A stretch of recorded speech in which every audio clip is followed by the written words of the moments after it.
Nice to have the NRL back. Well, after an absence of 10 years, one of the favourite events of New Zealand, yachting, is also back. The 24-hour laser race got underway at Lake Papuki on Auckland's North Shore this afternoon with a star-studded fleet. The invitation didn't look too appealing. 24 hours of back-bending, stomach-crunching, thigh-burning, sleepless sailing. But it didn't prevent 40 crews turning up to raise funds for youth sailing. 2, 1...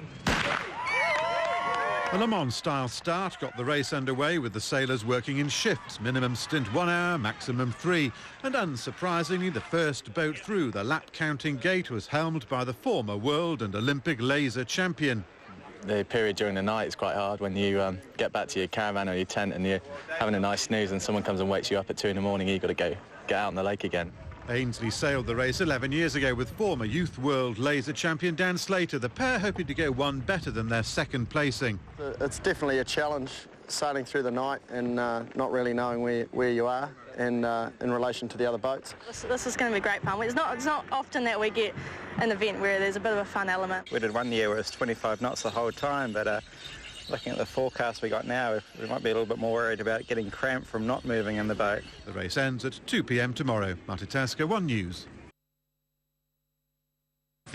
More than 100 dinghy sailors have added night racing to their skill base after completing the resurrected laser 24-hour race. It's 10 years since it was last held, and the event this weekend around Lake Papuki looks to have cemented its future on the Kiwi yachting calendar.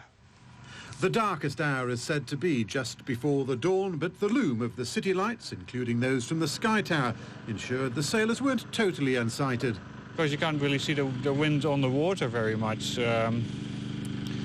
It was a bit of experience. You learn to guess where the wind's going to come from next.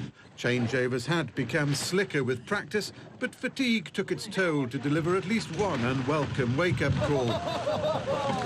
Daylight revealed the front-runners Andrew Murdoch and Matt Blakey having overtaken heavyweights Ben Ainslie and Dan Slater through the night. And it was Blakey at the helm as the Takapuna Sailing Centre boat crossed the line. And there it is, the signal. We did shifts of 2.5 hours each and just managed to get like an hour's sleep every now and then, but yeah, we struggled. Sort of getting up at 3 a.m. and having to put on wetsuits and go and get wet is not always appealing, but yeah, you've got to do it as a team, and it's all worth it in the end. I think I've been on the water about 13 hours, 2 hours sleep, so time to go home and sleep now. General consensus, though, has them all returning next year.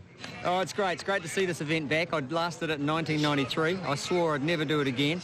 But anyway, here we are. Older but not wiser, obviously. The winners, ladies and gentlemen, Andrew Murdoch and Matt Blakey.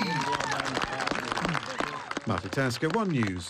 Of course, it had to be PJ MC, and of course the yachting guru. That completes a very depressing day's sport. The cricket and the Warriors. Oh, come on. What about the netball victorious? Yes, well, sort of. It was against England. Who cares? Night.